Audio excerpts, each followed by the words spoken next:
Bikin menu makanan dengan modal Rp6.000 buat makan seharian. Untuk bahannya ini aku nggak beli lagi ya teman-teman. Ini food prep yang beberapa hari yang lalu. Itu tadi ada telur 2 butir 3.000 sama untuk sayurannya ini 3.000 juga. Untuk berikutnya ini aku mau siapin dulu untuk bahan bikin fuyung hai. Untuk bahan bikin fuyung hai-nya apa aja udah aku tulis ya teman-teman. Ini fuyung hai ala aku ya karena aku pakai bahan yang seadanya aja di kos. Ini bukan yang resep otentik.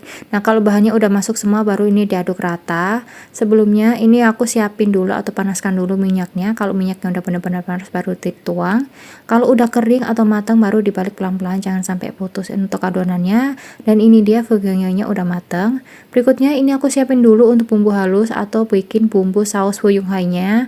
Dan ini aku tambahin juga potongan cabai besar yang hijau sama yang merah. Aku tambahin air 100 ml.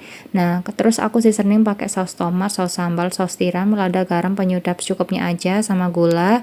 Dan jangan lupa dikoreksi rasa dulu sebelum nanti itu sausnya itu benar-benar matang atau dituang ke adonan telurnya tadi. Nah, kalau udah semua baru yang terakhir dimasukkan larutan tepung maizena dan ini diaduk rata dan ini dia saus fungsinya udah jadi. Kalau udah jadi baru dituang ke adonan telur yang udah digoreng tadi. Dan untuk menu berikutnya ini aku mau bikin sayur capcay, tapi ini sayur capcay yang bukannya otentik juga, ini yang ala aku karena aku pakai bahan seadanya aja yang ada di kos.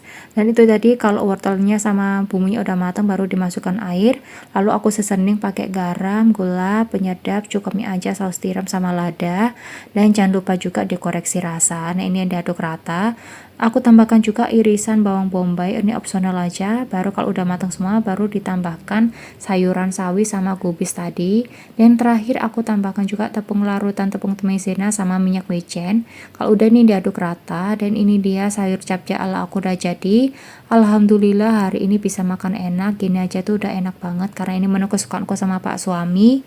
Dan ini dia untuk porsi makanannya biar cukup buat seharian. Ini untuk porsiku dan ini untuk porsi makan Pak suami. Dan oke, segitu aja videonya. Terima kasih. See you.